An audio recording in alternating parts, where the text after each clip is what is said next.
Cool. That way I can send this to the others who haven't joined us in person. So welcome everybody. Today we're going to be discussing a few concepts around energy medicine, and we're going to start at some of the more basic levels of understanding energetic anatomy and how that interplays with our bodies. But we're also going to go into a few little sort of tools and tactics that we can use on our daily basis to keep those energy systems optimally working. So it's an interactive workshop. I've got a slideshow, which is, for Jodie will know how good that is for me, because I am definitely not super tech savvy. My area of genius is definitely the energetics realm, not the technology realm. So I have a slideshow to help us through this. And I also recommend that if you have any questions at any time, to just jump straight in and ask them. I find it really difficult to keep track of the chat room in Zoom when I'm teaching online. So I tend to just tell people to unmute their mic and just yell at me. It's fine. The other thing that you can do too is Jodie is one of my past students and also assists me a lot these days. She's kind of like my VA PA. So if you have a question for Jodie about anything as we go along, you can write it in the chat and she'll keep tabs of it and either message you back directly on the chat or she'll interrupt me and ask me. So you can go through Jodie if you're worried about muting yourself and yelling at me. But it's interactive. It's meant to be interactive. So please feel free to ask questions. All right, so let's just get this started and kick this off. I'm going to share the screen and play. Oh my goodness, he's really picked the best time to want to come inside. Sorry, 2 seconds. I'm going to let him in. Come on. My little spirit animal meowing, and he's got the weirdest meow too. He's a really big cat and it's a really pathetic meow. Alrighty, so Energy Medicine 101. So this is an introductory course. Of course, I do a lot of teaching when it comes to energy medicine, and I teach different levels of energy medicine as well. And so this is really like the introductory level. And some of you might be quite versed in some of this already. It doesn't mean to say that you won't learn something new or new ways to be able to move or work with these fields. But for those of you who are really new to it, don't stress, because this can be really quite entry level sort of stuff. It's a cute meow. Yeah. He is cute. All right, so what we're going to talk about today, we're going to discuss what the human energetic field is. We're going to touch base a little bit on auric fields and what the aura actually does within our existence. We're going to talk about meridians. We're only going to discuss what the meridians are and how they interplay with the body. We're not going to go into an in-depth understanding of the meridians, because the meridian system is extremely intricate and has a lot of factors to it. So that would take a long time, but we're going to have a good understanding of what it is. Okay, sorry, I've just got to let a few more people in. There we go. Oh, got all these little squares up everywhere. Then we're going to look at oh, hello Nicole, how are you? Hello, good, how are you? Good. So yeah, we're going to touch base on meridians so we understand what they are and how they affect our human body. We're going to touch base on the chakra system and what that kind of means to us and how we can keep it healthy. And then we're going to look at some healing tools and techniques that we can use at home to keep those things nice and healthy. And so we can look at that from a perspective of using them for ourselves, or we can look at that from a perspective of people as well. So I'll just get you to mute your mics when you come on, so there's no feedback.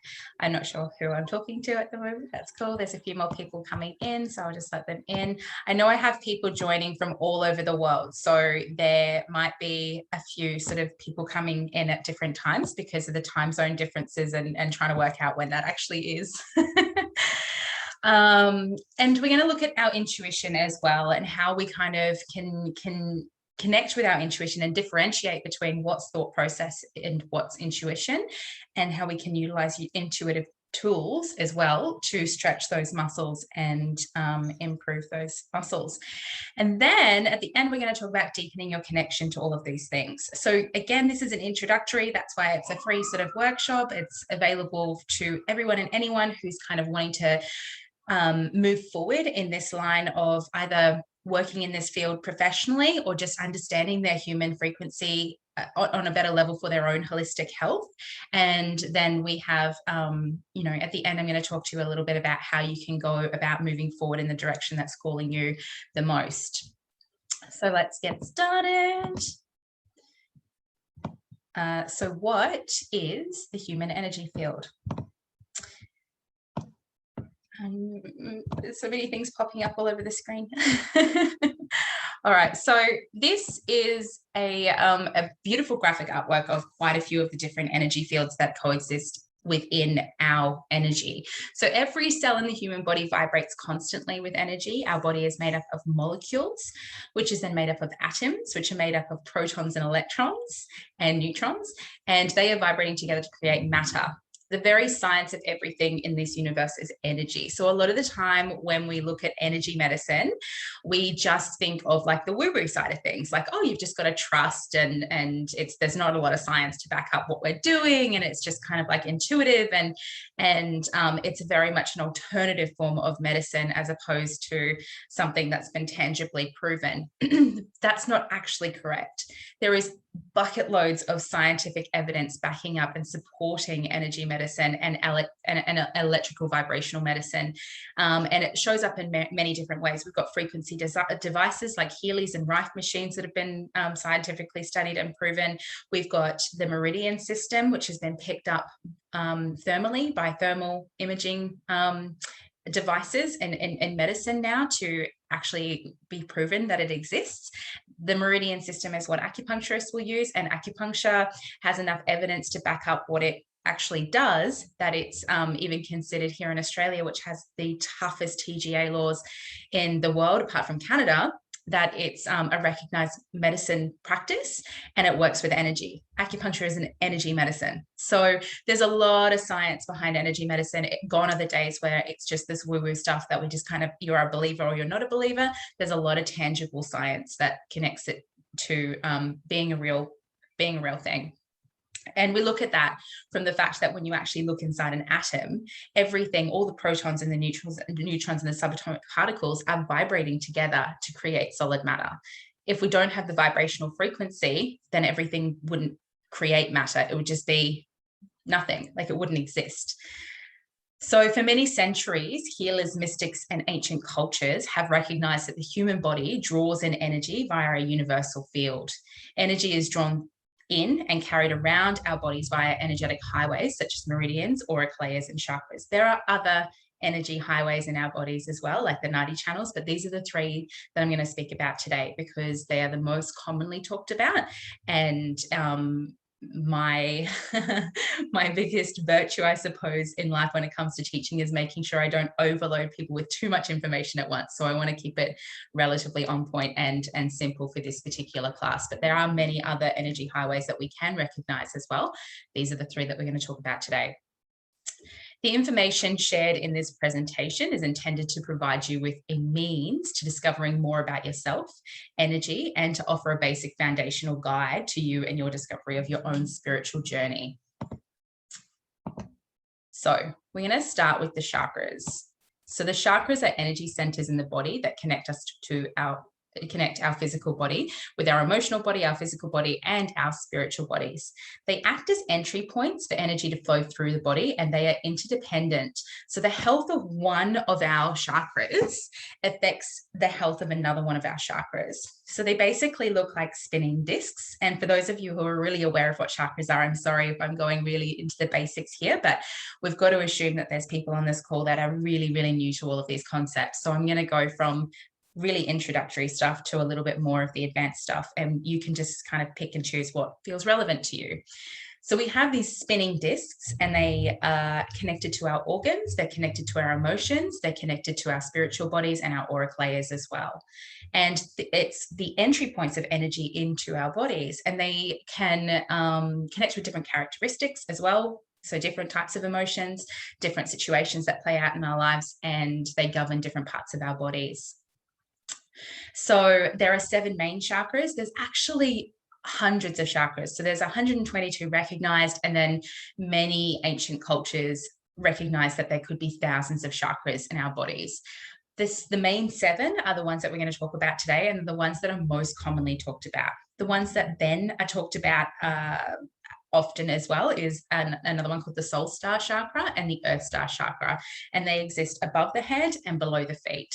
We also have hand chakras, which we often feel into when we're doing energy medicine, and ear chakras, which we can activate and cleanse when we're wanting to hear more intuitive information coming through. The 7 main chakras are known as the root chakra, the sacral chakra. Sorry, just letting one more person in. The root chakra, the sacral chakra, the solar plexus chakra, the heart chakra, the throat chakra, the third eye chakra, and the crown chakra. So each chakra is considered to be a circular sphere that whirls on its own axis, and the speed is dependent on the quality of energy or light that's entering into the chakra at that one time. So with your chakras, if you have something interfering with the energy that's entering your body or into your chakra system at any one time, that can actually slow down the speed of the chakra. So you could have a chakra that is not spinning at all, and we recognize that chakra is being blocked, or we can have a chakra that is running really slowly or in the opposite direction in an anti-clockwise position, and that is often understood as being under energy. Or you can have a chakra that's spinning really fast in a clockwise direction, and that is understood as being over energy. And when we look at the chakras and we try and figure out what it's doing, each different thing can, so an underactive chakra with the heart chakra, for instance, we look at the heart chakra being connected to our emotional being, our love, our compassion, our forgiveness. So somebody who has been hurt a lot in their lives emotionally may start to develop an underactive heart chakra or a blocked heart chakra as a way of protecting their body from having, or their mind, themselves, from having more damage. So it starts to slow down or it blocks. And then they find it really hard to connect with people because they're blocked by the fear of being hurt. In the same way, the heart chakra can be overactive if somebody is overly compassionate for others to the point where it's detrimental for themselves. So when we identify what a chakra is doing, it tells us a little bit of how that plays out within each of the bodies. So I'm going to talk about the chakras, the main 7 chakras now, and tell you what each of them kind of govern and look after. And we're going to start with the root chakra. So the root chakra is the one down the bottom here. It's often represented as being red. However, without going into too much information and overwhelming you, as we ascend spiritually through a consciousness shift that's been happening over the last few years on our planet, the colors are actually starting to represent slightly differently. So they're starting to change. But for now, the color that represents the root chakra is red. And in this diagram, we've got it relating back to basic trust. That's a really grand word to describe what the root chakra actually looks after. The root chakra is everything that is at the core of us. It is our root needs. It is the survival instincts that we have as human beings. It's the fact that we have a space of belonging. It is a space of financial security. It's a space of being secure and safe. It is a space of being fed, grounded, protected, and loved. So when somebody shows up as having an underactive or a blocked base chakra, then they might not be able to create the financial flow that they're needing in their business to be able to move forward. They're kind of stuck in that survival state. They might not be able to find their place of belonging. They might always sort of start to feel like they are on shaky ground, like they don't fit in anywhere. It can really start to affect their confidence as a human being as well. The base chakra also governs the first 7 years of our life. So when we've gone through trauma as a child, in that first 7 years, that's where most of the trauma is going to sort of hide. So when we look at energy medicine, because we have different capacities in which we can meet ourselves in those spaces, we can identify that there's a blockage or there's something going on. Say we're talking about the base chakra here, and we can do things ourselves to help support the base chakra, which we're going to talk about in a little while.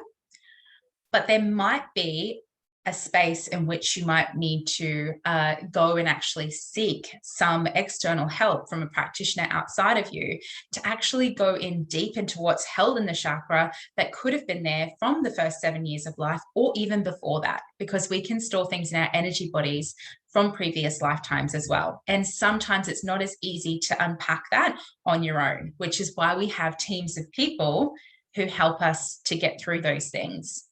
So for those of you who haven't already worked with me or who don't know me very, very well, I've been in this industry being an energy healer and working with energy for 12 years. Why did I get into that? I was brought up in a fairly progressive family that recognized energetic medicine as being very important to our health and well-being. So there was a foundational aspect to it. But I also went through a lot of trauma as a kid.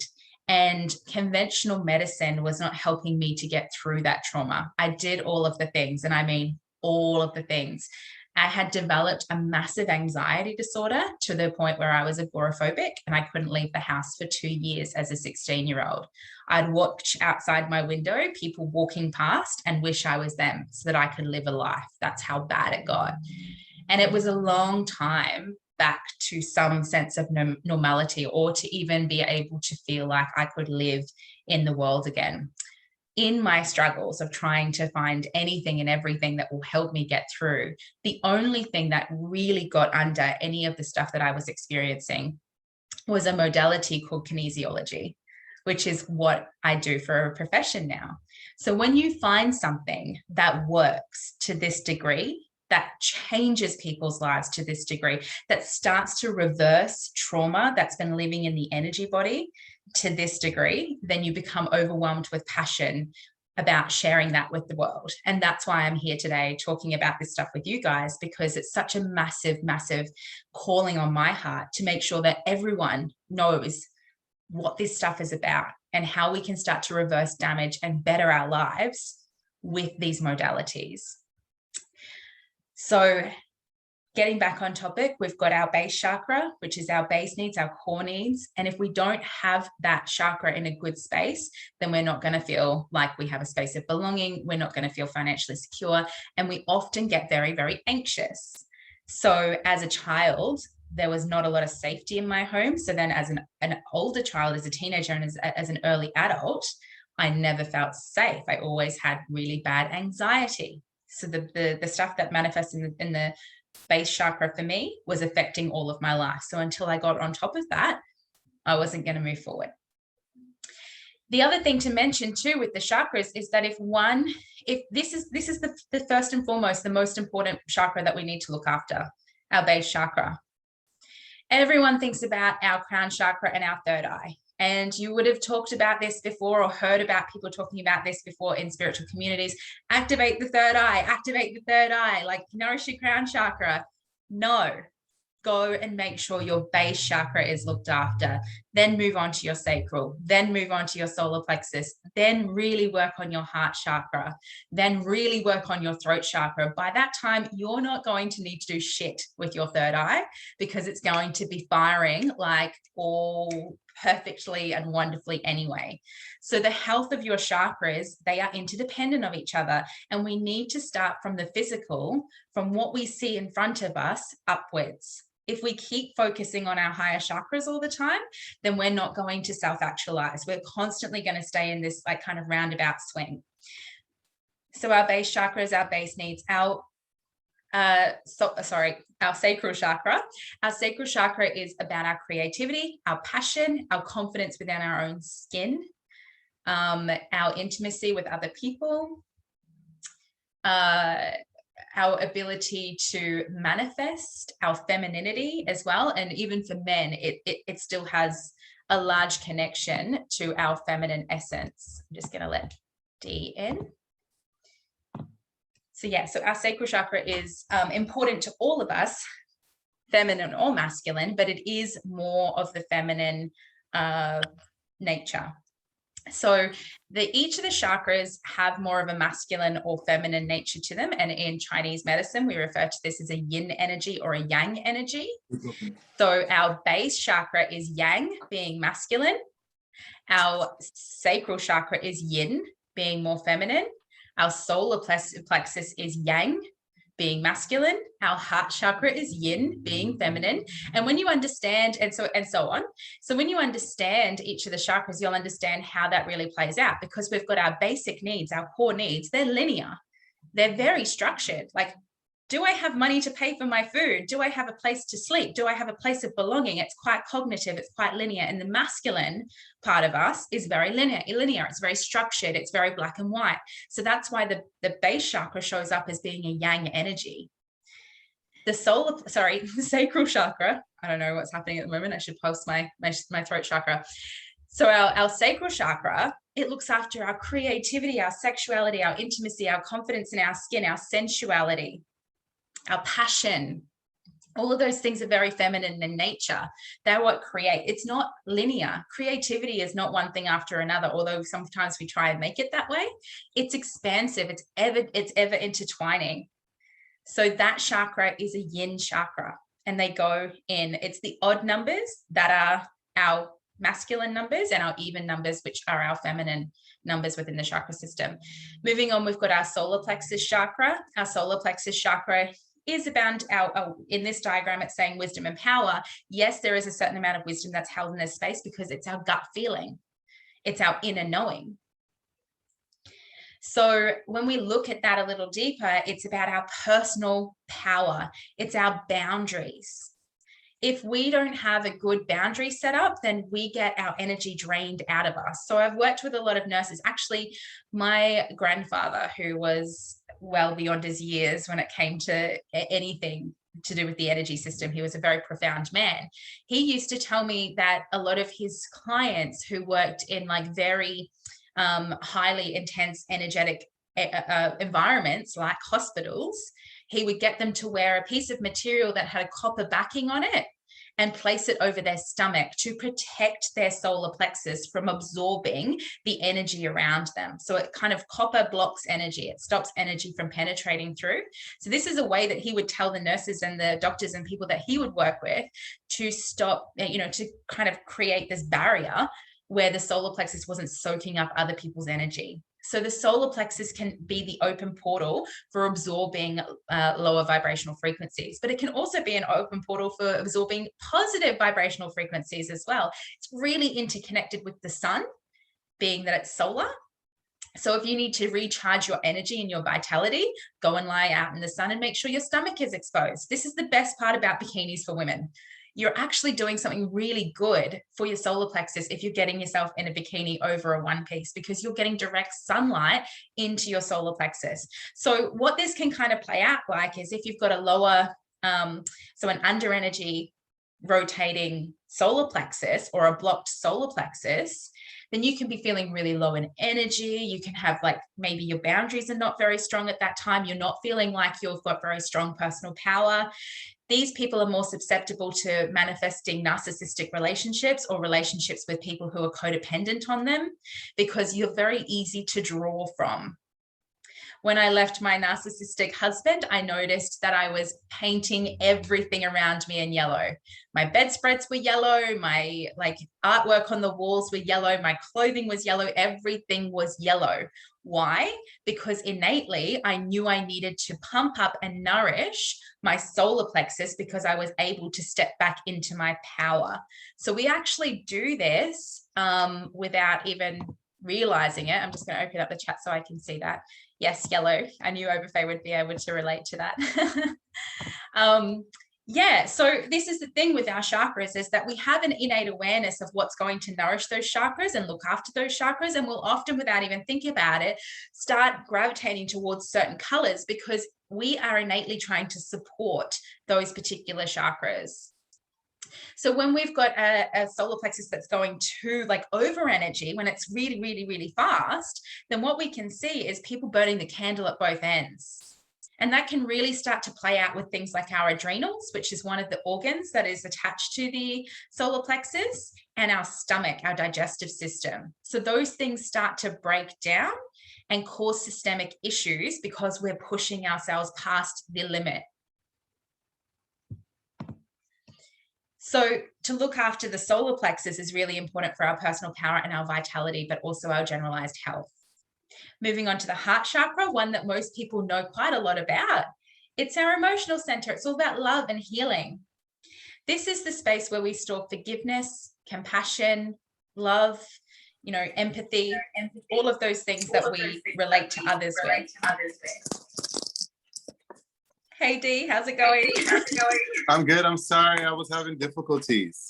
That's totally cool. That's usually me too. I'll get you to mute because I'm just getting a bit of feedback I can hear my voice twice. Oh, you can hear it? Sorry. Let me. No, that's cool. That's awesome. Yeah. So when we look at the heart chakra, if we have an underactive heart chakra, as I was saying before, we kind of find it really hard to connect with others because we've put a barrier up, a wall up to protect our emotions. We often, when we have clients or if we're picking this up within ourselves, we need to look into the spaces within our lives that we may need to forgive. So when we've been hurt or when we've been taken advantage of, then it's really sometimes quite hard to forgive that person, especially when something's happened that's really not okay. But there's this saying that forgiveness is for giving away, or it's a gift that we give to ourselves. And this is the ultimate reason why we have to do that. Because if we don't get rid of the situation, okay, so vulnerable share, I'm sure that everyone here can handle this, but if it triggers anyone, please come and grab me after the class and I'll talk you through it. I work a lot with people who have gone through a lot of abuse and a lot of really heinous things. And they look at me dead in the eye and they say, how can you forgive something like that? How can you justify something like that? Justifying an action and condoning an action is very different from forgiving an action. Growing up, my biological father sexually abused me at the age of 3, and I have fully forgiven that. How can you forgive someone for doing such a heinous act against a child? Well, because if I don't forgive it, then I'm holding on to that in my body and I'm actually allowing my abuser to re-abuse me every single day, because it's not going to make any difference to him whether or not I have still got feelings around it. Nothing. It's not going to affect him. But if I hold on to it, then it will affect me every single day. So no matter who it is that you have in your field, or what they've done to you or how hard it is to forgive that person, remind yourself that forgiving them is for you. So when we have these things stuck in our heart chakra because we haven't brought ourselves to that space where we're allowing ourselves the gift of forgiveness, then what happens is that we start to have an underactive heart chakra and we can't connect with other people in other ways. So we might be trying to bring in clients, or we might be trying to bring in love, or we might be trying to bring in friends or family, whatever it is that we're trying to connect with and manifest with. It's not happening because that space is being taken up by something that we haven't chosen to let go of yet. And forgiveness is a journey as well. Like, it's not something that just happens straight away, like, okay, I'll just forgive them. It can take a little time, and there's some tactics that we can use. Like, I know a lot of people talk about Ho'oponopono a lot, which is a Hawaiian forgiveness technique. It's a really powerful one and it's really beautiful, and you can Google it and know exactly what you need to say. And you recite these sayings over and over again in meditation. And this really helped me through my forgiveness journey. And you start to unlock those layers. And as a result, your heart chakra starts to spin in a way that is balanced. So it's not underactive, it's not blocked, it's not overactive, it's spinning at a balanced pace. If we have an overactive heart chakra, then we're going to see people, again, burning themselves out because they're overly compassionate, they are overly generous, they are giving too much of themselves, so they're not able to pour from an overflow state. They're pouring from an empty cup because they don't know how to give themselves the same amount of love and compassion that they are giving the world, and that will ultimately lead to burnout. There is also a link between each of the chakras where they start to work with each other or against each other. So if you've got someone not burning the candle at both ends and not paying respect to their own personal boundaries because they're giving and giving and giving, what two chakras are going to start to break down? Those two, they're right next to each other. See how they work in sync with each other? And then that starts to affect their ability to communicate and say no, which is the throat chakra. And then that starts to affect their ability to feel creative and passionate about what they're doing because they're so completely frazzled and not in their own bodies that they've disconnected from themselves. And then they don't know who they are. They don't know where they belong. They don't know what they want. Everything starts to break down around them. They can't see forward. They don't know what they want moving forward because they've lost touch with what makes them. All of the chakras work together. And this is why this stuff's so important to understand and pay respect to and look after. Because if we've got a blockage here, it's going to spread. It's going to affect all of the chakras and all of our life. So moving on to the throat chakra, our throat chakra governs communication. So it's our ability to speak what's true for us. Speaking our truth is articulation, but living our truth is the embodiment of that articulation. So if we have an underactive throat chakra, we're often biting our tongue, we're not speaking up. And when we have an overactive chakra, we don't know when to shut up. And the funny thing is about the throat chakra is that it oscillates. So if we're really underactive, we'll say nothing, nothing, nothing, nothing, then everything. And then it'll come back to doing this underactive space again. And it just seesaws until it finds a place of balance. So you can kind of live in both spaces with that. The other thing about the throat chakra is that the form of communication is not just on this dimension. The throat chakra is connected to multi-dimensional communication pathways. So if our throat chakra is not balanced, then we can be more susceptible to forming things like cords, attachments, entities, nefts, all of those sorts of things. Because we've basically got a very unguarded gate is what I'm going to explain it as. So communication happens on multi-dimensions as well as in our physical reality as well. And if you don't know much about entities, attachments, cords, and all the rest of it, don't stress. That's just something that we can talk about deeper at another time. But for those of you who know what that is, when we get an attachment, that's where it attaches, our throats. So the energy drains come from our solar plexus, but the interdimensional communication cords or attachments actually happen through the throat chakra. So that's another reason why we need to make sure that that's kept nice and healthy. And the way to make sure that that stays nice and healthy, make sure that you're articulating your truth. No is a complete sentence.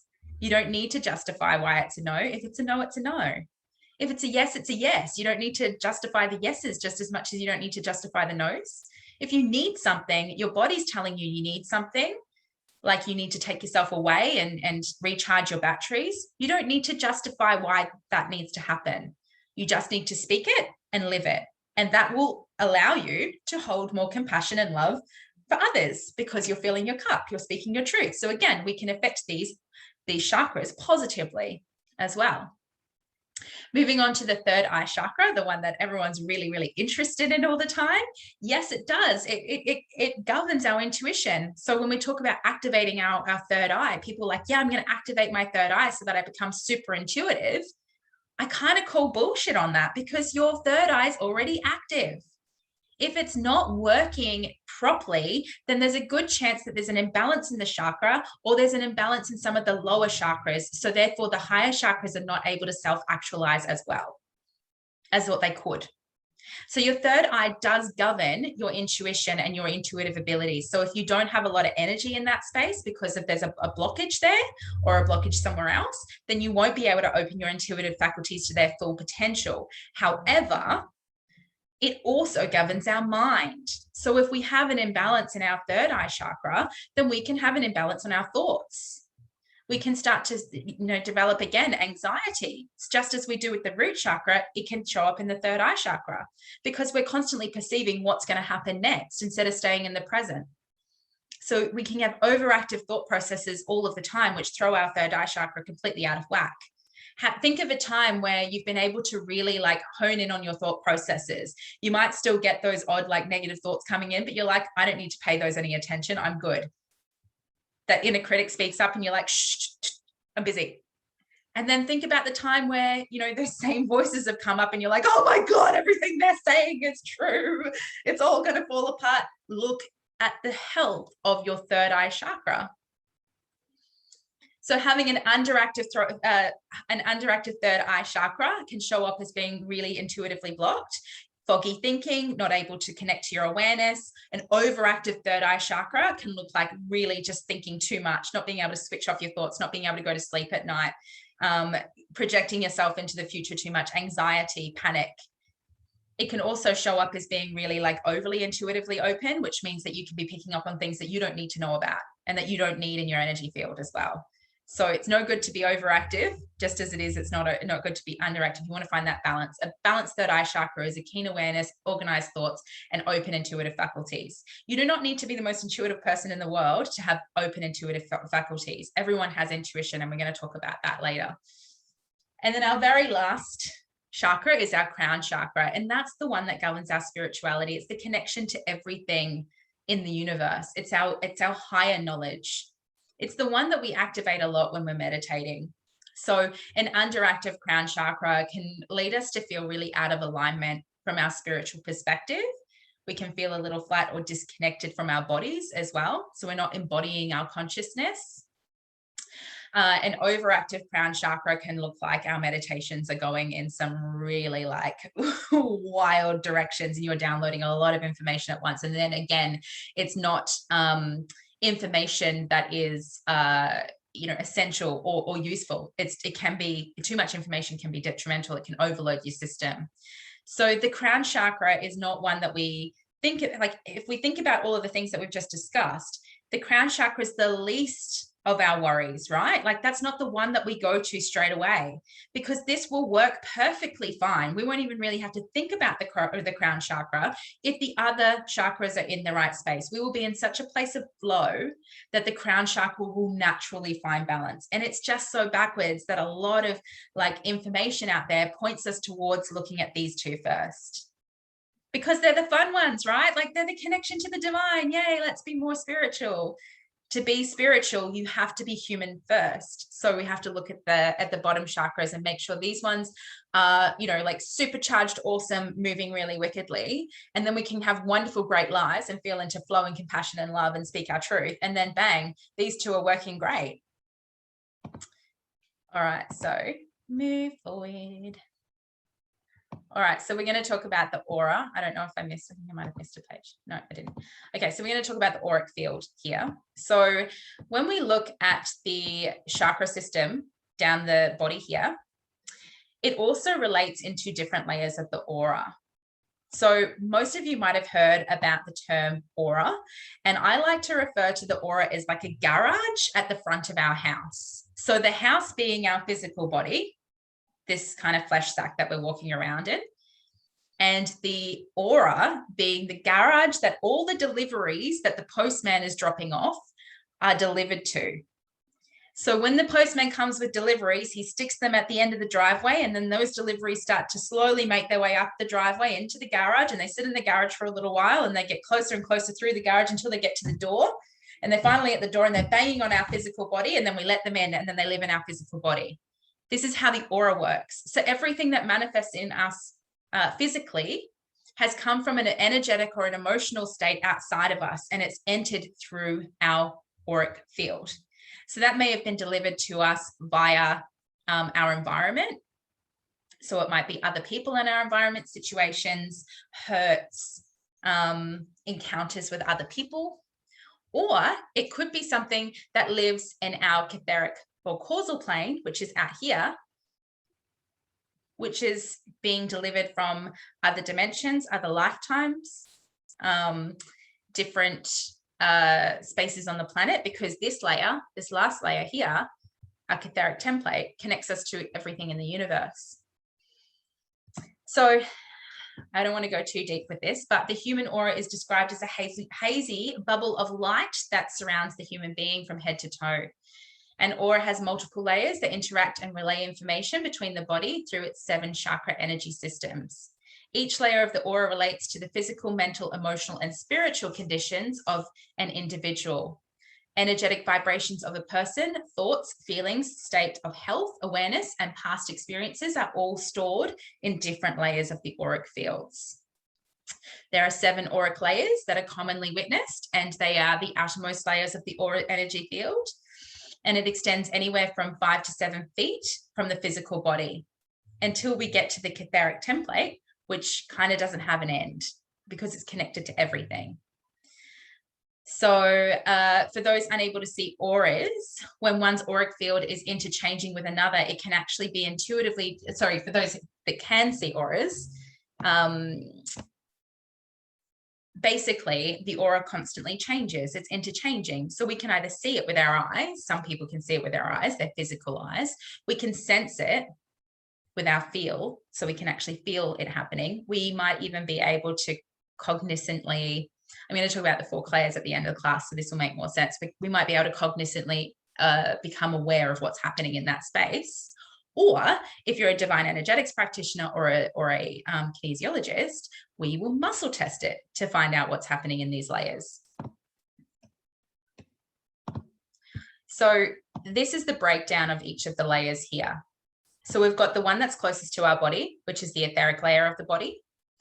This is the one that most people can see when they say that they can see auras. This is the one that they can see. It's right outside our body and it kind of looks like a shimmer. So if you're trying to train yourself to see auras, we put ourselves in a kind of softly lit room and we really focus on the outline of a human being or an object, because even objects have auras. And we soften our gaze, and eventually if you focus with a soft gaze around the perimeter of something, you will see a bit of a shine around where the energy is emanating from the body. What you will be seeing is the etheric layer or the etheric body. The etheric layer is connected to our physical body. So it's the closest to the body and it relates to our organs, to pain, to ailments within the body, all of that sort of thing. The emotional layer works directly with it, and it relates to our feelings and our emotions. So often if we have a trapped emotion, it can actually be causing physical pain or a physical ailment in the body. There's a really awesome book, which I often talk about, and I know a few of you already have, by Ina Segal, called The Secret Language of the Body. And this talks about all the different parts of the body and ailments within the body and gives us an understanding of the emotions that are connected to that. So essentially what Ina has tapped into is an understanding of what's showing up in this emotional layer, or perhaps even in the mental layer that's then moving into the emotional layer, that is starting to physically manifest or has physically manifested. So the emotions were the delivery. That's what the delivery driver dropped off at the end of the garage. And now it's made its way into our, the secret language of the body. Yeah, it's made its way into our house and it's creating a physical ailment for us. So the first 3 layers of the aura are our physical plane. And these are the ones that we most likely witness from a sense of feel or being able to see things. So if you're an intuitive healer and you're feeling through people's auras, you're most likely picking up on the first 3 layers of the auric field, our physical layers. So we've got our emotional layer, and then the third one is our mental layer. Our mental layer governs our thoughts, our intellect, our thought processes, our decision making, our learning capacity as well. So if you're feeling really foggy, there could be something trapped in the mental layer of the body. We've got the astral layer, which is connected to the heart chakra. The astral layer is what we call the bridge. So it's the bridge between the physical and the spiritual sides of ourselves. So if we have something showing up there, it can be the blockage that's then manifesting in our chakra system, because the auric fields in the chakra system work in unicism. I don't know. Unison with each other. And so if we have a blockage there, when we can have a blockage in the heart chakra and we can't self-actualize past our lower chakras. So we can't really start to, feel into speaking our truths and having our intuitive faculties working really well, because we're stuck in these lower chakras and the bridge is not allowing us to cross, essentially. So the astral bridge layer, also known as the heart chakra layer. Then we move into our spiritual plane. the etheric template being the first one, it's connected to our throat chakra. It's very susceptible to sound and vibration. It's also, this is a really confusing concept, so I'm not going to go too deep into it, but it is a carbon copy of our physical body in spiritual form. So it's one that we can often access as advanced energy practitioners from an energetic perspective to heal the physical body. Because when we rearrange the molecules, the atoms, and the frequencies in the etheric template, then it very much manifests into our physical self as well. So it's like another go-to when we're using frequency to work within the body. Then we have our celestial layer, or our celestial body, and that is the third eye chakra. It's connected to our dreams, our memories, our spiritual awareness, our intuitive knowledge, our trust, our honesty, our unconditional love. And then we move into the etheric template, which is connected to the crown chakra, which is kind of our connection to everything in all space and time. So those are the auric layers, and our aura is like a mood ring. It's constantly changing colors. So when people say my aura is green, and then what else is it? Because we've constantly got different colors coming in and going, and things are changing depending on how we feel. So maybe it is green right now, but what will it be later tonight when you're sitting down and you're next to your loved one? Will it still be green? Will you be in like healing mode, or will you go more into passion mode then? Will you start to have more oranges showing up because you're next to your intimate partner? They're constantly changing. So each of the colors means something different as well. If we have a lot of red in the auric field, then that can show up as agitation, anger, any heat, fire, but it can also be passion as well. If we have a lot of purple in the aura, then it could be a significance of intuition and spirituality. You might be talking to someone who is very spiritual or feeling very spiritual in that moment as well. So there are some colors that are more stationary in people's aura most of the time. So yes, if you're a healer, you probably do have a very green aura most of the time, but you're going to have other colors coming in and going. So the colors of the aura do change. We can also have other things in our auras other than colors. We can have symbols, and those symbols can look different as well. So you guys might all be familiar with the, I always forget what the actual name of it is, but the symbol of health, and it's a sword with two snakes going up it. This is actually representative of something in the body called the Nadi channels, which is looked at a lot in yogic tradition. And it symbolizes the masculine and the feminine intertwining with the one, with the center of ourselves. And when we have, so basically it means balance. So when we have our kundalini energy, our masculine, our feminine, really balanced through at the central self, then we have true health, real health.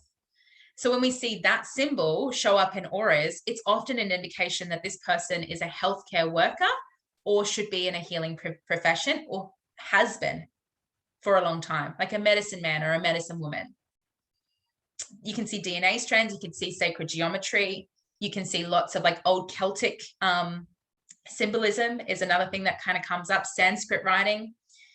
And this, when I say you can see them, some of you might be going, oh my God, what is this woman talking about? I'm never going to be able to see anything. You, just like everyone in this world, have the ability to see just as much as anybody else does. There is no one at the pearly gates as souls enter their physical form who are going, you can be intuitive, you can't. You can be, you can't. There is no hierarchy. Being intuitive is like stretching a muscle. And if we know how to stretch those muscles, the more and more aware you will become of your intuition, and the more and more aware you will be able to pick up what's going on in this, in people's fields. So never underestimate what you can do. When I was in kinesiology college, I walked up to a girl who I've always been very intuitive, but there is a reason why I've always been intuitive, because that part of me wasn't blocked coming in because of the immense amount of trauma that I faced as a child. When people come from a lot of trauma, sometimes they are given a bit of an all access pass to their intuition in order to keep them alive. So it's like you can see past that moment in time and be able to see that there's a light at the other end of the tunnel. So sometimes that open intuitive faculty can come from trauma. Sometimes the open intuitive faculty can come from a place that their soul is on a mission to use that intuition as a part of their profession, as a part of their mission. So they needed to have an open intuitive faculty to come into this world. but it doesn't mean to say that anyone who's experiencing a more closed off intuitive faculty can't open and stretch those muscles. I talk about this in relation to like a runner. You get people who are born into this world as just naturally amazing, really fast runners. But as long as you're able-bodied, you are able to run. And if you run every single day and you made it your mission to run, you might start off stumbling and being really sore and really, crap at it. But eventually, the more you stretch those muscles, the better you will get at running. And it's the same with intuition. It's all about training your muscles. So if you can't feel into any of this stuff now, that doesn't, it's still information that is worth knowing, because you might be able to find that you'll open to those faculties later. When I was in kinesiology college, I walked straight up to this lady. She was a teacher and an engineer by trade. She had come to learn muscle testing, divine energetics, kinesiology. That's what she was there to learn. She felt completely like a fish out of water. She's like, what the hell am I doing here? I just knew I had to do this for some reason, but I am like so out of my depth. She's an analytical thinker. Walked up to her and I said, I think you might be one of the most intuitively open people I've ever met. And she looked at me like I was on drugs. She's like, are you kidding me? I'm an engineer. But you should see her now. This is 6 years on from when 7 years on, 8 years on. God, it's been too long. A while since this happened. And she is one of the most intuitively open people I've ever met. The things that she can pick up far exceed anything that I've been able to pick up. And I've been doing this all my life. So it's not that she's more gifted. It's just that she's more open for whatever reason. I don't know why. It just is the way that she is. She didn't know it at all, though, at all. So it doesn't matter who you are, you have that ability. And how far that stretches for you usually has something to do with your mission here and how much you need to use it. All right, so moving on. Okay, so we're going to touch base just quickly on the meridians. So there are 14 meridians in the body. There are 12 that kind of coexist throughout our organs, and there are 2 down our midline. If I just click through, I'm going to show you what they look like. So this is the meridians in the front and the meridians in the back. So these are our midline meridians here, our central and our governing vessel. So they run down, the central runs down the front of the body, the governing runs down the back of the body, and all of the little highways that come off that are the organ meridians. And the organ meridians, as the name suggests, or the principal meridians, are connected to organs. So we've got our stomach meridian that governs our stomach organs, spleen, small intestine, heart, bladder, kidney, pericardium, triple warmer, gallbladder, liver, lung, and large intestine.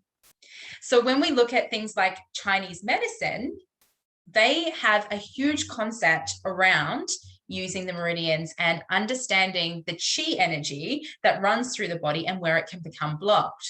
So in divine energetics, what we look at is where in the body we've got too much chi energy and where in the body we don't have enough chi energy.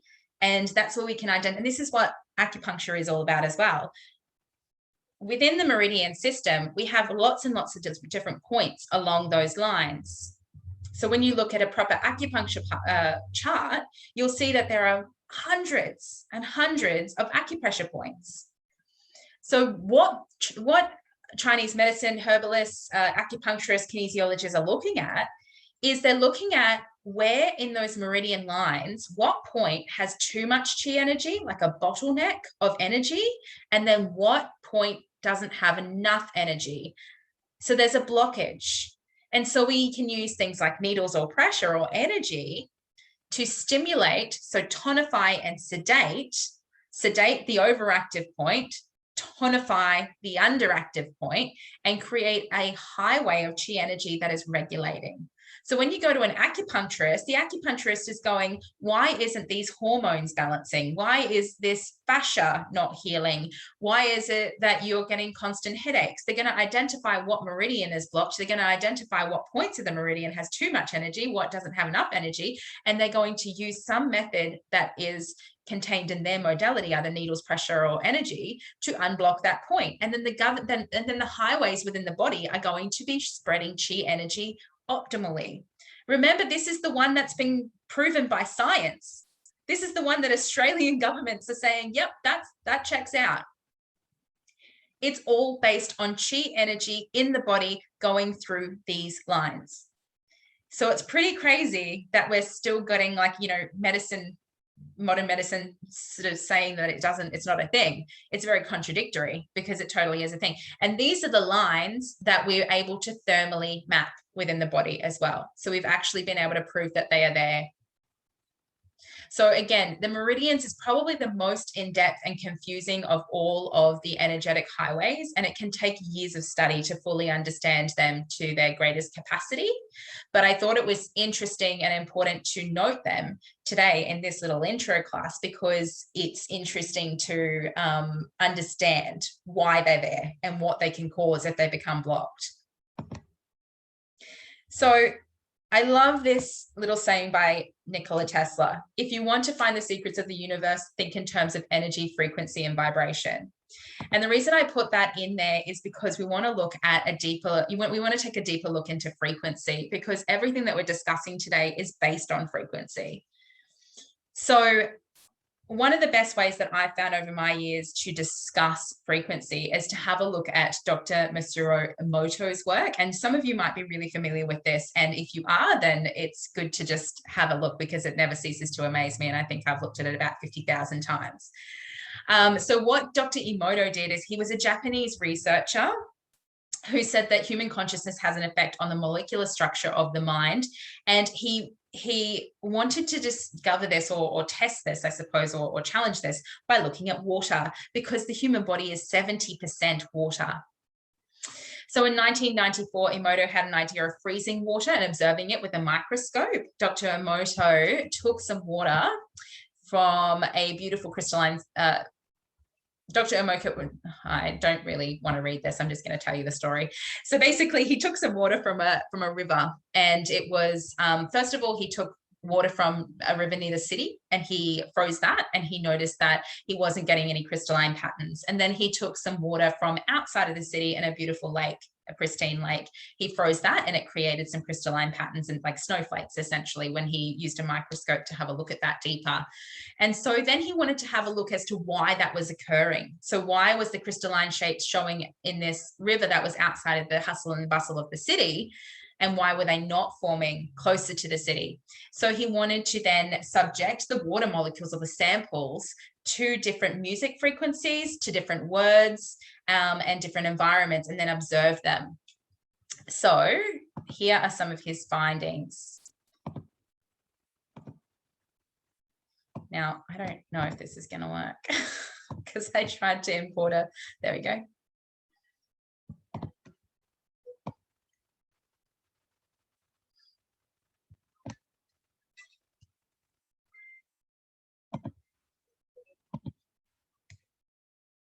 I'm just going to skip through there we go. So that's what happens when he says harmony to his water sample. This is the word eternal. This is the word thank you. See how the molecules change when he used the word Hitler as opposed to love and gratitude.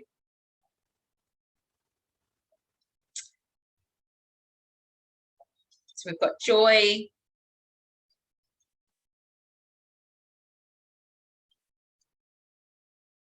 This one's quite cool. All religions are beautiful because they're all based on the concepts of love. So you've got Buddhism, Hinduism, Christianity, Judaism, and Islam, all of them making beautiful fractals.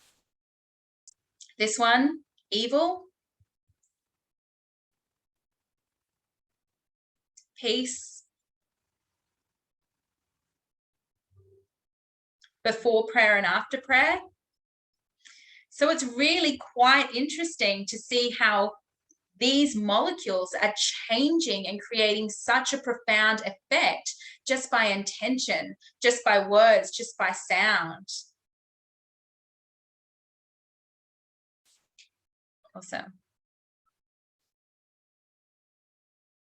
So the reason why I thought it was important to show you that is that it does give us a greater understanding of how vibrational frequency can affect our bodies. And I wanted to give that basis while I discuss some vibrational frequency tools that we can use in energy medicine. And I'm going to stop the share and take the slideshow down for a second and actually show you some of these and how they work. So on the picture here, I just put in a few that we know of that we use on quite a regular basis, but you may not be aware actually affect your vibrational field. So the first thing I wanted to discuss is sound. So if you are aware, I'm just reading, maybe this is for the air, but I'm just wondering what your thoughts are on why humans have these different types of energy pathways, meridians, chakras, auras. Like, why are they separated? Well, they are separated, but they also are all conjoined. So it's literally just like looking at the fact that we have organs and we have veins and we have an endocrine system. So we have all these systems within our body and they all have a different role to play, but they are all interconnected and they're all have like, you know, they're all interdependent of each other. So our chakra system is interdependent from our auric system, but they have slightly different roles. They play out slightly differently, but we need both of those things. And our meridians are like the highways that send that energy through the body, send the energy, the chi energy that's entered through the auric field into the chakra, through our essentially energetic veins to the organs. I hope that answers your question, Jess. Let me know if that makes sense. Yeah, cool, awesome. So when we look at vibrational energy, if we can identify within the body that something's not in harmony, then we know that the molecules, the atoms, are not vibrating at their optimal level. So we need to figure out ways in which we can create an optimal level of frequency for the body. When we do that, we can use different tools. So sound is one of the best ways to do this. And we know that we have different frequency megahertz in sound. So if you're wanting to really support your heart chakra, because you've identified that you have a blockage within your heart chakra as under energy, then you can look at ways to look up on YouTube some heart chakra meditation with binaural beats, and you'll see that there's usually a megahertz next to it. This megahertz identifies at the correct frequency or the most optimal frequency to support the heart chakra. So if you don't have tools at home, you can use YouTube, which is such a great resource, and do a meditation, or even just pop the headphones in at nighttime before you go to sleep and listen to those frequencies while you're sleeping. You do not have to be, a really avid meditator and know how to get into a really relaxed state for that to do its job. When we look at sound, we've also got lots of different sound tools that we can use, and some people are really interested in those things and other people, it's not really their jam. These are called tuning forks, and these are actually tuned to the frequency of each of the 7 chakras.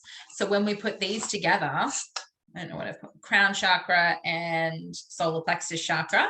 So if these two were the ones that we were wanting to support and we chimed them together, then we've got 172 megahertz and 126 megahertz. And we can actually wave them over the chakras to encourage the chakras to find equilibrium within the vibrational frequency. Like attracts like. So if we have some negative vibrational frequency in our fields, like if we're talking to someone who's lower in their vibrational frequency and we're spending, and our frequency is up here, essentially what's going to happen is you're going to start to bring that person up, but at the same time, they're going to bring you down a little bit. So like attracts like, it's going to try and create a space of equilibrium in the middle. So if you're in a helping profession where you're working with people every single day who are operating at this lower vibrational frequency, and you come in to help support them, you will help to lift them up, but they will also bring you down a little bit. So this is why it's imperative, if you're working in any helping profession, to look after your energy system, because you're basically pouring back in the higher vibrational energy into your field, so that after they sort of go off and live their lives in this session, in this space, you come back up to here. So you're looking after yourself. This is energetic hygiene. So this is why this concept of the wounded healer who puts themselves last is so counterproductive. Yes, quartz crystal balls do absolutely do the same or similar things. So yeah, so if we don't look at things that help to raise our frequency, then we can't be good healers, helpers, trainers, whatever we are, because we're down here. And so our people are coming to us and they're like, oh. I'm not getting anywhere. I don't match with this person. See you later. So if you want to keep helping people, make sure you help yourself first. So yeah, we've got tuning forks. We've got crystal bowls. If you want, I can take you on a walk. Sound is my jam. I actually identify as being a starseed from a sound planet. So I have a lot of different sound frequency tools. So we've got crystal bowls, like what Katie just mentioned in the comments. And if you haven't heard one of those before, that's what they sound like. Those are chakra bowls, so they're attuned to the vibrational frequency of different chakras. We've got the tuning forks, flutes, rattles, drums, shamanic drums.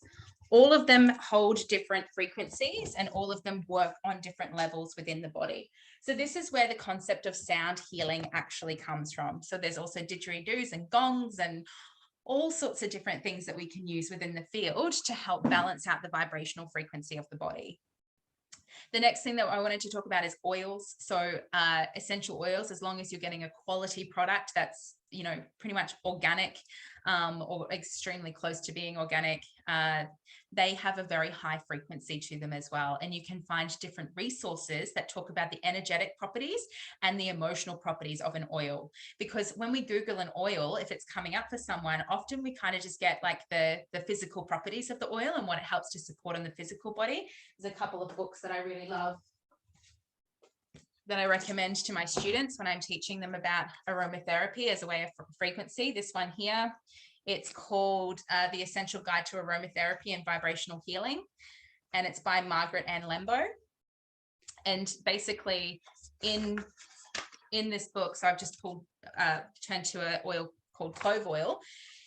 We have an affirmation that goes with the clove oil. We have complementary flower essences, which I'm going to talk about in a sec.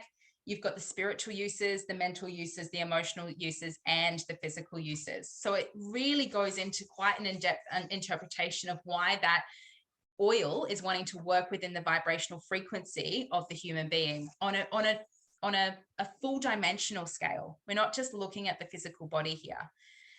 So, and this book also talks about divine guidance from each of those oils too. So if an oil comes up for someone, then there might be a reason why. Another book that I really like is one that you can get from Aroma Tools, and it's kind of connected to doTERRA oils, if you guys are aware of doTERRA oils, but it's not through their site. It's through their like complementary site, and it's called Essential Oil and Emotion. Essential Oils and Emotions. I really like that book too. So that goes again into a little bit. So when we use an oil in the vibrational frequency field, we actually don't even need to use the oil topically. And that's why diffusing oils in your space can work so well at changing moods, because they're vibrational frequencies. So they actually start to work within the field before they even touch the body. Then we have things like flower essences, homeopathy. Flower essences and homeopathy work very similarly, that when you dilute something to an extent where it becomes minus itself, it actually holds its essence, its frequency. And so when we ingest homeopathy, or when we are ingesting essences, we are ingesting the vibrational frequency of the plant. We've got crystals. Often people carry around crystals. They have a vibrational frequency, they have a different field, and they support different sorts of things. And if you're not really familiar with a lot of crystals, they're so abundant everywhere these days. And if you don't know what it means, don't overthink it. If you're picking something up and you're feeling really drawn to it, just bring it home. Look it up later. Trust your intuition first and foremost when it comes to crystals and crystal helpers. Crystals also have a deity attached to them. So they actually live on a hierarchy of needs.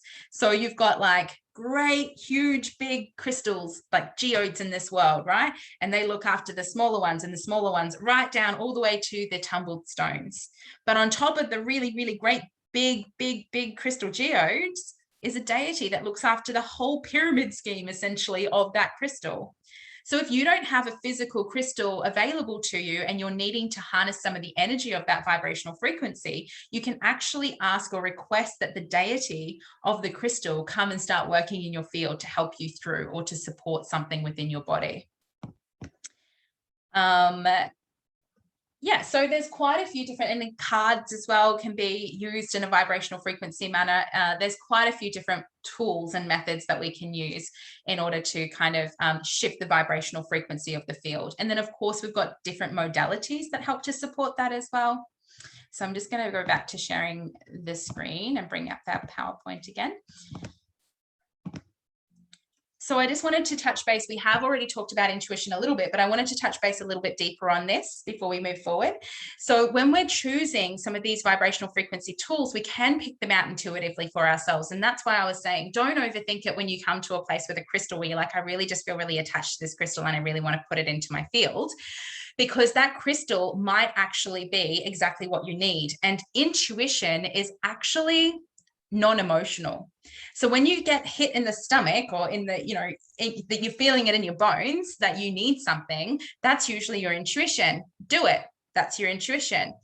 The fear is what often blocks our intuition, and it's thought processes that usually follow the original answer. So if somebody's going, would you like to do this? And you're automatically going, yes, I want to do that. That's your intuition going, do it. If somebody says, would you like to do this? And your first response is, I don't know if that's for me. Listen to that. Like, sit with that for a little bit. Don't make your decision based on the expectations of other people, because that's the fear. But if your body says, do it, and then you're like, oh, I don't know if I can afford that right now. I don't know if I have space for that right now. I don't know if it's the right time. I don't know if I'm good enough to do that. Don't listen to that, because your initial response was do it. So your intuition's actually guiding you to do something and take a chance. It's non-emotional. It's very direct. So that's why we need to trust our intuition in order to stretch our muscles. This is how we exercise our intuitive muscles, is we listen and we act upon the messages that it's sending us. So it's a way of really starting to build a relationship with our own inner GPS system. As I said earlier, no one is not intuitive. Every human being on the planet has the ability to tap into their intuition. Some of us just haven't gotten used to stretching those muscles, or we weren't granted access to a really clear, open interpretation of our intuition from an earlier age. But that doesn't mean to say that you can't be like my friend Haley, who was a super analytical thinker and never thought she was intuitive ever. And turns out that later on in life, she's like incredibly intuitive because she stretched those muscles. So trusting it is how we do that stretching. If we keep shutting it down because of fear, then we move further and further away from the relationship that we create with intuition. We all know intuition is a thing. Mother's intuition, when we just know that something's not right with our child and we're right, that plays out all the time, and no one questions that. Everyone's like says that as second nature. Your gut feeling, people know that too. Like when they say, I just had a gut feeling, no one questions that. But when you say, I'm really intuitive and I just knew, people are like, oh yeah, really? How is that? Because it's stigmatism, right? It's what we've associated with intuition over the years, when we've decided that to be intuitive, you have to have a crystal ball and a deck of tarot cards. Not the case. They're tools and they can help us, but they are not our intuition. So everyone is intuitive. So we have 4 clairs. These are 4 different ways of interpreting energy, and you can be stronger in one and weaker in another, but they're kind of like beakers. So if you have a full beaker sitting next to a whole heap of other beakers that are empty, eventually it's going to overflow into the other beakers. And what that means is that out of those 4 clairs, you might be really, really clairsentient, but the more you stretch that muscle, the more the overflow is going to go over into clairaudient. So we've got clairsentient, which is feeling into energy. So it's when you have a feeling that something is going to happen, or when you come close to someone and you can feel their energy. That is a feeling. That's clairsentient. Clairaudient, as the name suggests, is about being able to hear energy. So sometimes that will present as actual voices or whispering, which would be super freaky to me. I've never had that happen, but some people get it. But sometimes it shows up as like tones. Ringing in the ears is usually like an understanding that we're having a download, and we might not know what it means at that time, but we are having a download. So we can hear different types of tones in our ears that are not necessarily really congruent to whispering, but that's part of our clairaudient stretching. We've got claircognizant. Claircognizant is a knowing. We just know. So before we didn't know the answer to that, but as soon as we tuned into it, it was there. It was in our head. It's like a picture, but it's playing out in our mind's eye more so than our physical eyes. And then you've got clairvoyant. Clairvoyant is a lot more visual. So we use the word clairvoyant a lot. We hear it all the time, but out of all the clairvoyants, there might not actually be that many people who are really actually clairvoyant. They might be claircognizant, which means they're still getting through really relative information, but they're not seeing it. But we just don't use the word claircognizant as much because no one knows what it is. So clairvoyant actually relates to people seeing energy. So the interpretation of the energy is visual. So if you're not very clairvoyant, you're not very visual, you might be more clairsentient and you're feeling it. One's not better than the other. It's just a different way of interpreting energy. And so when you understand what way you interpret energy, then you can really strengthen your relationship to it. And then the beaker will fill up and it will spill over into the other areas. So we can use intuitive tools as well to help us to build our relationship with our intuition. So that can be like using our oracle cards, pendulums. If you have never seen a pendulum before, I should have one here somewhere. Trust me not to have it when I need it.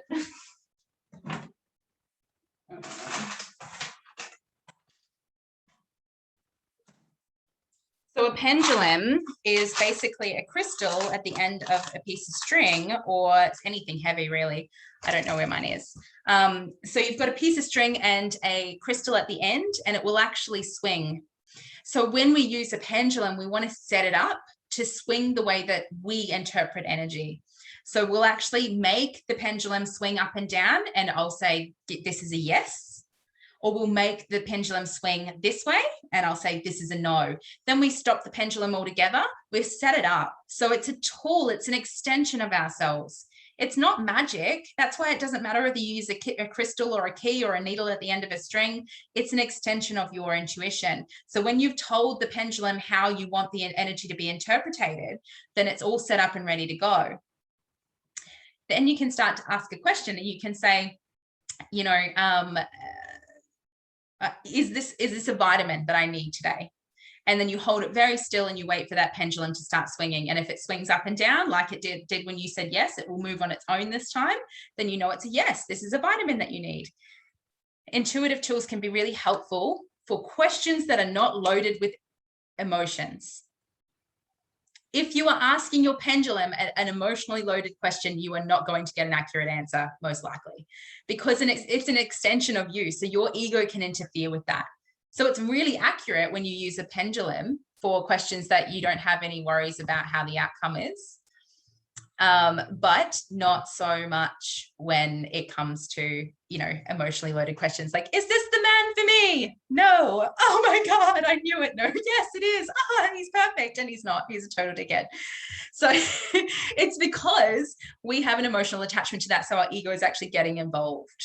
So pendulums are really, really great for vitamins and mineral testing. It's really good for being able to test what the chakras are doing as well. So if you've got someone lying down, you can actually tell the pendulum, you can swing it this way, overactive, swing it that way, underactive, and then we can hold it still, blocked, and then we can go up and down for balanced. And we can hold the pendulum over each of the chakras and see what the pendulum does, because we have no emotional attachment to that. That doesn't matter to us. If it's going to swing over active or underactive, then we'll fix it.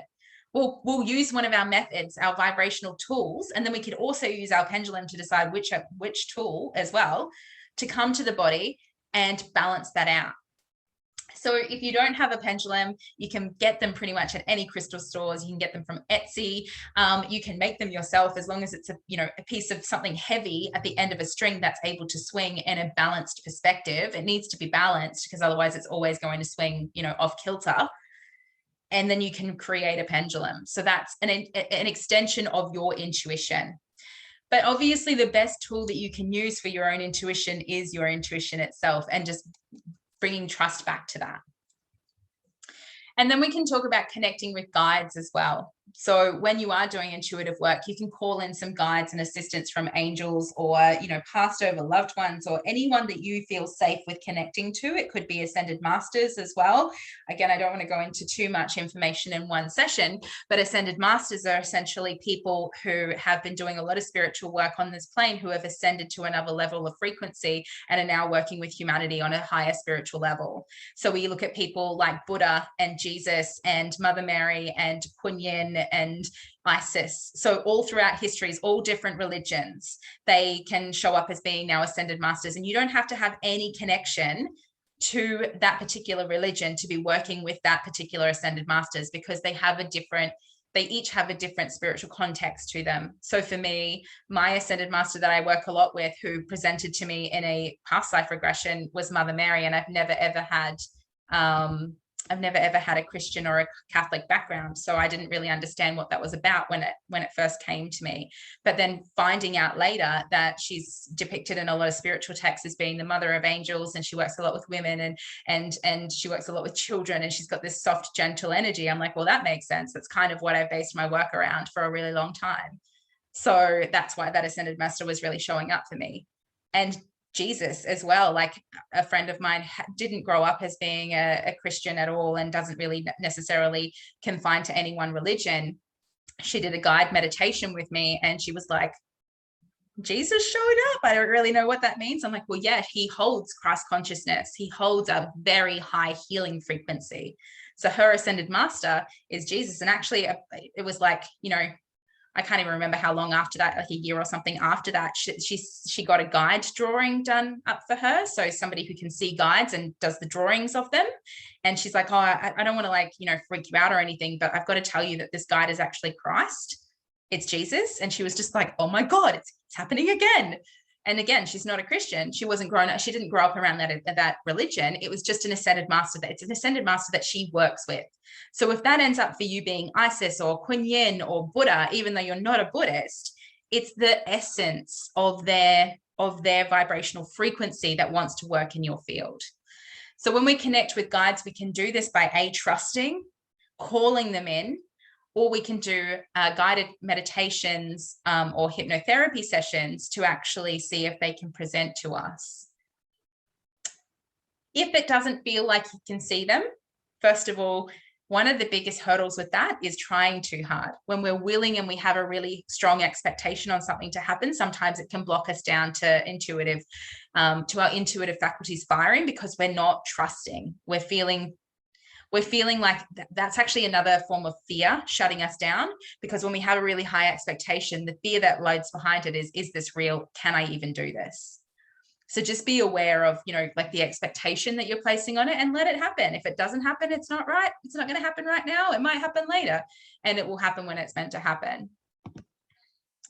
All right. So I know we've talked about a lot of information today, and the next thing I wanted to talk about is how we go a little bit deeper with any of these sorts of things, because everyone in this call is probably at different levels of understanding when it comes to all of this stuff. And I know a few of you have already worked with me in the past in these areas, so it's really cool to have you here as well.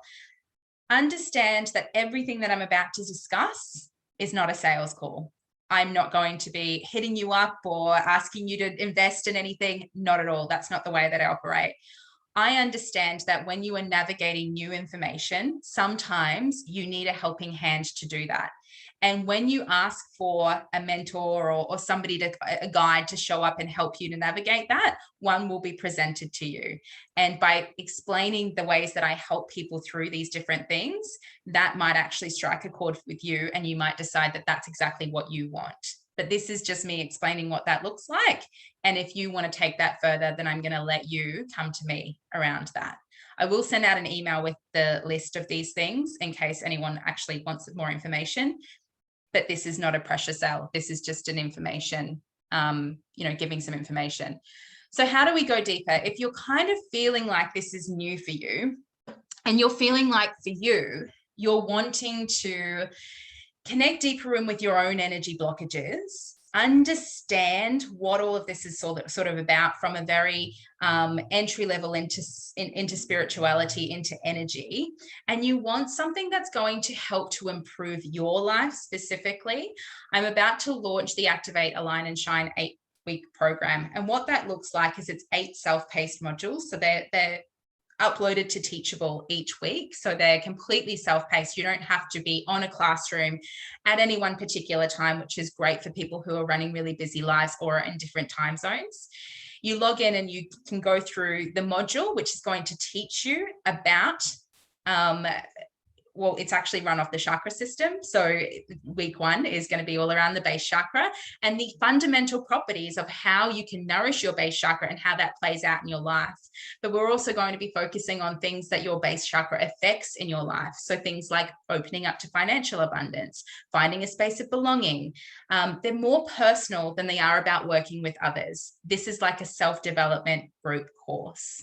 So you get 8 self-paced modules. They're designed to teach you more about yourself. They get you out of feeling flat, stuck, or overwhelmed. They allow your life to find more flow. They become an introductory to new concepts on spiritual development. So I have had a few requests from people lately saying that they're really overwhelmed with the amount of information that's out there when it comes to spiritual development. And they just want something that's going to step them through little bit by little bit so that they can navigate what feels right to them and what feels too much. This is that course. So we have a fortnightly group call as well, which is non-essential to join, but I wanted to create a space where there was a classroom environment where people can come in and unpack and integrate the information that they've been sort of teaching, being taught each week and going through each week. There's activities with each of the modules that you kind of need to implement into your week. There's also a weekly meditation that comes with it that actually helps to start to reintegrate and recalibrate that chakra for that week. And there's also yoga practices as well in there that helps to really nourish and support that chakra. We even go down to a point of like food recommendations for the week. So if we're really going to nourish that chakra, then we can look at some of the foods that really help to benefit the physical body, and therefore it has this ricochet effect onto the etheric bodies as well. So those are the activities that are included. So that will be kicking off in the next 4 weeks. There's another mentorship program, which is ongoing. This is a one-on-one. This is a 16-week program, and it's called the Deep Chakra Awakenings Mentorship. Jody on this call has done it. I think that's the only person on here at the moment that's done it so far. This is not for the faint-hearted. This is extremely deep, deep work, and it is going into the foundations of your being that have basically, like, we have this onion layer of stuff that we've collected over all the years that we've been alive and even previous to the years that we've been alive. And they can create deep, deep blockages within our bodies that stop us from living in alignment with what we really want. So if you feel like you've been doing all of the things and you're still running up against the same problems, this is where we go with that. Why I say it's not for the faint-hearted is that if there is anything in your life that is not in alignment, it will fall away. Sometimes it can be really aggressive in the way that it falls away, but it's never bad. It's always very, very good. And it's going to get you where you need to be a lot quicker. And it's going to mean that you may actually accomplish more in this lifetime than you would have if you didn't go and do this really, really deep work, because you would have had to come back another time to kind of keep sifting through this stuff. But it's incredibly, incredibly deep work. I am the one facilitating it, but I did not create this work. I had this work done on me, and that's what gave my life back. So it's 16 weeks, and it is through the chakra system as well, but there is 2 weeks in between each of the chakras because they can be quite a deep catharsis. It is amazing, Nathan. It's pretty deep. So what it does is it recodes the body, and it recodes our life from the inside and out. It awakens the soul, releases behavior patterns that hold you back, improve your intuition. I can't even read my own writing underneath this. Heals your trauma and patterns and supports you in manifesting your best life. So what it includes is 8 mentorship sessions. These go for about an hour and a half to 2 hours, depending on what we're unpacking. It's the 2 of us, one-on-one. It can happen via online, or it can happen in person, depending on your proximity. It doesn't matter. During this session, what we do is we unpack what's actually going on in your life. So that could be from a business perspective. So Jodie's currently doing chakra awakenings at the moment, and we've been unpacking a lot of her personal stuff. But the last session that we had was really, really focused around taking her business to the next level, because the first few chakras were all around the stuff that was keeping her feeling small. And then she got to this point where she's like, I'm ready to take it to the next level. So we actually then were able to look at the vibrational frequency of her business name, the colors that she was having within her business, and rearrange that so that it was open to being able to manifest fluidly. So this doesn't just sit in a space of your own self-actualization as a human. It can even work within the vibrational frequencies of the things that you have around you, like your businesses as well. So we do that one-on-one. We unpack it, we talk about it. I give you strategies. If you're already in the healing industry, if you've already got a business established, there is a certain degree of business coaching that comes along with this as well. I've got 12 years in the industry. And so if there's any blockages where it's not feeling like it's really fluid, we look at that from a physical level, but we also then get to go into the energetics behind it and figure out why your body's not letting go of those processes. What's standing in the way from actualizing that? So it's really good for anyone that's at any level, but understand that it is very, very deep work, because the catharsis after some of these sessions can be, and I'm not saying it is always, because everybody's body reacts differently, and we can never understand before, you know, it happens, how that body's going to allow their stuff to play out. But what we do know is that the body's fully in control. So nothing bad ever happens because the body's in the driver's seat the whole time. But if you've been holding on to some stuff for a really, really long time and it's ready to say, see you later, all sorts of wild and wonderful things can happen. And I get clients all the time, like when I've done an online session with them and they're not aware of, you know, the catharsis that their body can go through after having this kind of deep work done with them, ringing me and going, oh my God, my skin's breaking out. I've got headaches. This is happening. And I'm like, yeah, that's awesome. That's so good. And they're like, what do you mean? I feel like shit. And I'm like, yeah, because this stuff that's been held in your field for a really long time, deep in your cellular membranes, is actually starting to come out. When we have an emotion, so we've got an emotion of anger and it's trapped in our body, it can be causing lots and lots of things to erupt throughout our body internally. So physically, or it could be causing resistances outside of us as well. So we're not manifesting things that we want because we've got this anger here. But we suppress the anger, we ignore the anger, we pretend the anger is not there.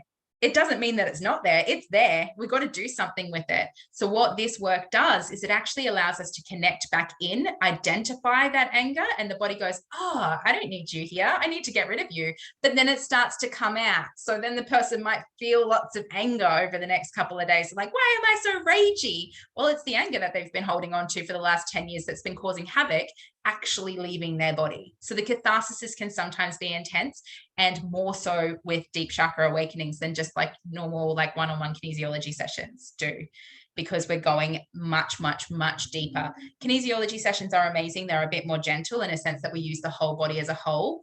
And therefore we're looking at all of the chakra system and what the priority is at that moment. Deep chakra awakenings is amplifying each of the chakras one by one and going really, really, really deep. Nathan, my left shoulder is always tight. Interesting. I'm going to have a look at the shoulder, the left shoulder specifically, in the secret language of the body after this and see what that actually means. Yeah, so this will also, what ultimately happens is that you'll understand your purpose, get your physical health back on track, feel more balanced and aligned, ease the discomfort of your awakening journey, finally say goodbye to behavior patterns and mindsets to get where you want to be, heal, release trauma, and integrate so that you can get along with your soul journey. So that's the other program that I run. Those are always running. So that's one-on-one, like it's a coaching program, but it's not, because it's very, very deep energy work, but it still works in the same way that a coaching program would.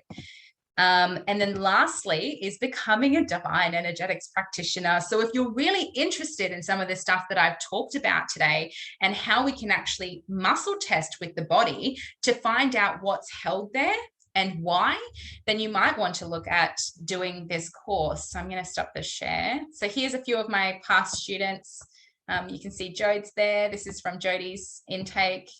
Nicole's also been a student of mine and is a divine energetics practitioner.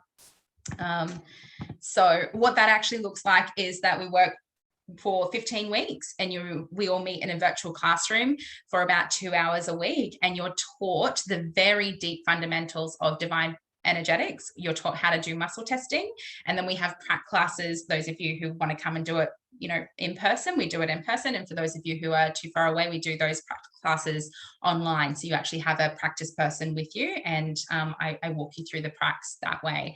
So that's for people who are really looking at working with the ability to muscle test and understand these concepts that we've discussed today on a much deeper level. This is essentially doing, kinesiology, but it's not it's not to do a kinesiology course, for example, is about 2 years and about 30-40 grand, which not everybody wants to part with at the moment and they don't have the time to do. So Divine Energetics is a hybrid modality that includes 10 different energetic modalities into one, teaches people how to muscle test, teaches people how to do a balance from start to finish in 15 weeks with a much less outlay, much less outlay. So I wanted to create a space for people to learn how to do these things for themselves and for other people without having to overcommit to these really, really, really big outlays of time and funds. Because in my opinion, we were having a massive gap between people being able to access like energy medicine practices that took a weekend to learn, and energy medicine practices that took 2 years to learn. There was nothing in between. So we had a bunch of people really, really, really wanting to serve the light and work with people on a deeper scale who were unable to sort of commit 2 years of their lives to it, who were just doing weekend courses and they weren't feeling as prepared as they would like to. They weren't given as much tools as they would like to. So this course really does fill that gap. And so Jodie and Nicole have both become practitioners, and they both did really, really well. They were a couple of my best students. So if any of those things interest you, that's what the email that I will send out to everyone after this will list off, and you can let me know. I will also put in here in the chats, this is a link to a what next call. So if you feel like anything that I've just spoken about is interesting, but you actually just want to chat to me about what that really looks like, because obviously I'm not going to go into a huge amount of detail and keep you here all day about the programs that I run.